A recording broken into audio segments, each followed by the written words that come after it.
Assalamualaikum warahmatullahi wabarakatuh. Halo adik-adik SMP sekota Salatiga. Saya Ibtu Junia, jabatan sekarang PLH Kasatreskrim dan Kanit Perlindungan Perempuan dan Anak di Polres Salatiga. Jadi kakak di sini mau menjelaskan terkait alur penanganan permasalahan bullying dan kekerasan seksual. Adik-adik tahu tidak terkait bullying? Apa arti dari bullying? Ketika adik-adik menyebutkan temannya dengan nama bapak atau menyebutkan secara fisik mungkin dek pendek atau ting kriting, itu bisa menjadi salah satu contoh penerapan bullying dan itu tidak boleh ya. Dan untuk kenakalan remaja yang lain, contohnya yaitu merokok. Untuk adik-adik belum boleh merokok ya, merokok, tawuran pelajar. Kemudian seks bebas atau adik-adik mungkin berpacaran. Ayo, sudah ada yang berpacaran atau belum? Ketika berpacaran mungkin dekat dengan teman lawan jenisnya untuk berhati-hati. Karena kakak selama menjadi berdinas di Polres Salatiga banyak sekali menangani kasus terkait anak yang berhadapan dengan hukum. Apa itu?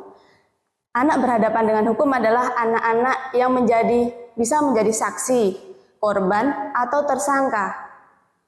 Anak di bawah umur ini maksimal usia 18, jadi 18 ke bawah termasuk anak-anak.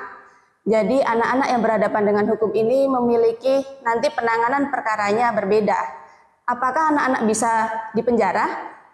Bisa jawabannya. Jadi adik-adik harus lebih berhati-hati dalam bergaul, dalam berteman. Jangan sampai melakukan kenakalan remaja tadi. Contohnya narkoba atau berpacaran kemudian mengirimkan video yang tidak seharusnya. Contohnya ketika tidak berbaju, mengirimkan video ke lawan jenisnya. Untuk berhati-hati karena sudah banyak contohnya. Ketika adik-adik berpacaran kemudian lupa bahwa itu seharusnya tidak di-sharekan, kemudian nanti bisa menjadi korban, bahwa nanti si laki-laki mengirimkan bahkan menjual video atau foto adik-adik sekalian. Hati-hati dalam mengirimkan foto atau video diri sendiri. Oke? Kemudian kekerasan yang lain tidak hanya secara fisik. Kekerasan ini bisa tidak hanya mencubit atau ketika teman-teman menabok atau yang lain. Jadi bisa dari kata-kata, psikis, seksual, misal contoh memegang pantat temannya, itu tidak boleh. Kemudian kalau misal adik-adik ada yang secara ekonomi tidak diberikan nafkah oleh orang tuanya, itu secara 3 bulan berturut-turut bisa dilaporkan kalau tidak diberi nafkah oleh orang tuanya.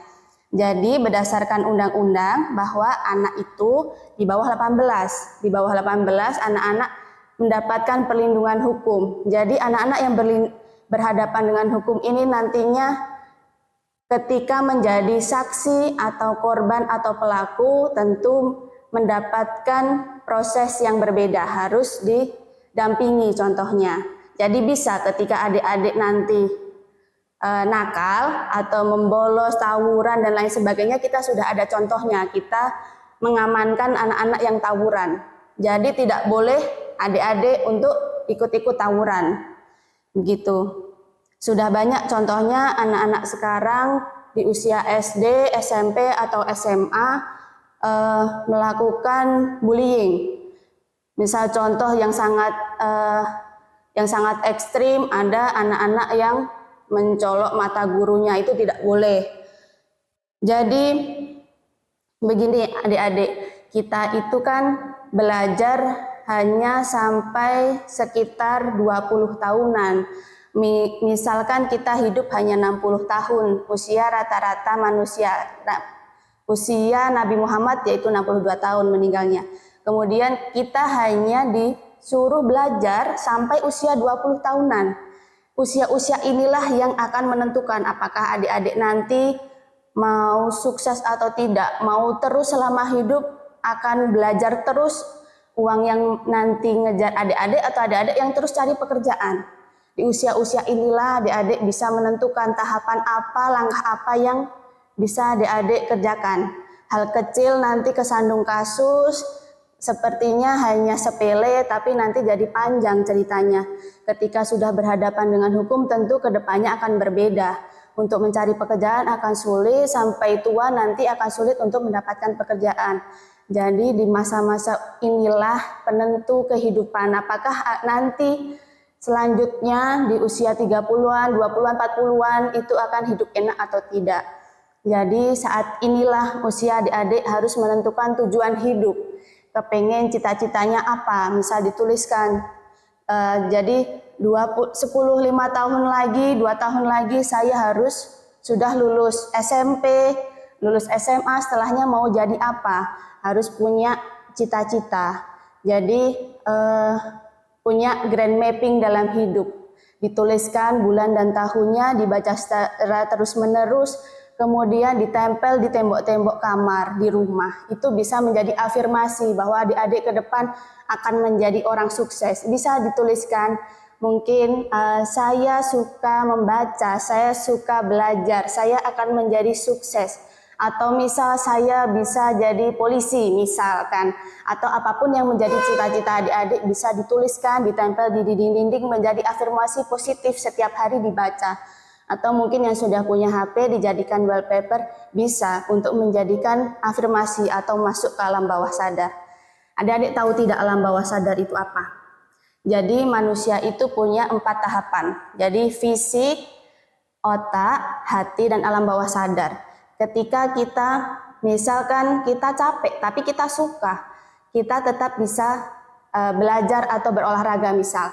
Contoh adik-adik suka sama seseorang. Jadi hatinya terbuka tapi otaknya tertutup.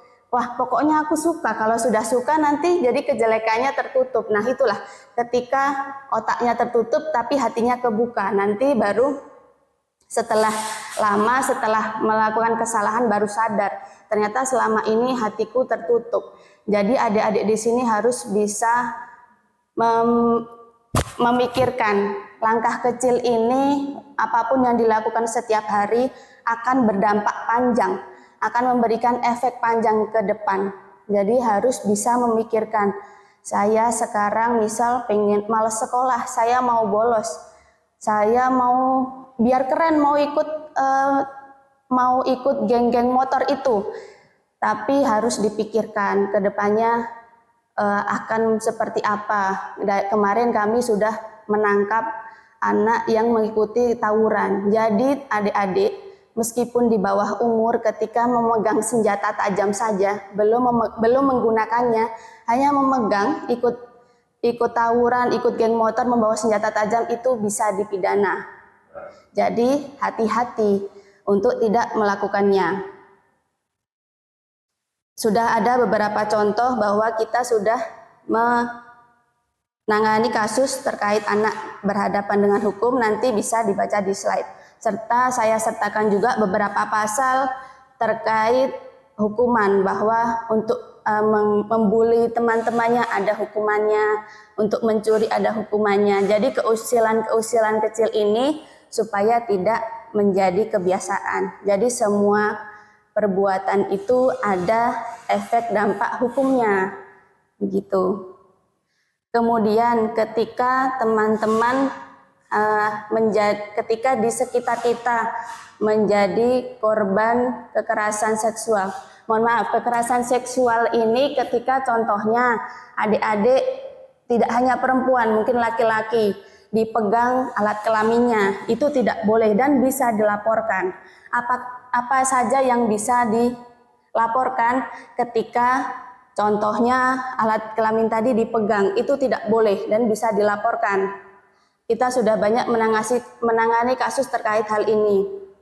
Jadi ketika misal di lingkungan kita ada yang menangani kasus tersebut, kita bisa melaporkan mungkin ke gurunya dulu atau bisa langsung ke Polres.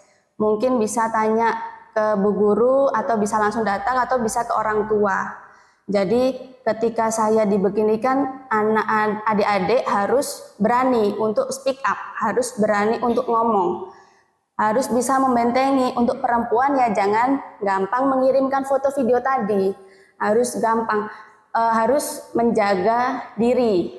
Jadi misal ketika teman kita ada yang dipegang pantatnya, contohnya, jadi bisa dilaporkan ke Polres, nanti bisa kita tangani lebih lanjut, atau bisa juga ke Pemkot juga ada kita lembaga untuk perlindungan perempuan dan anak, bisa.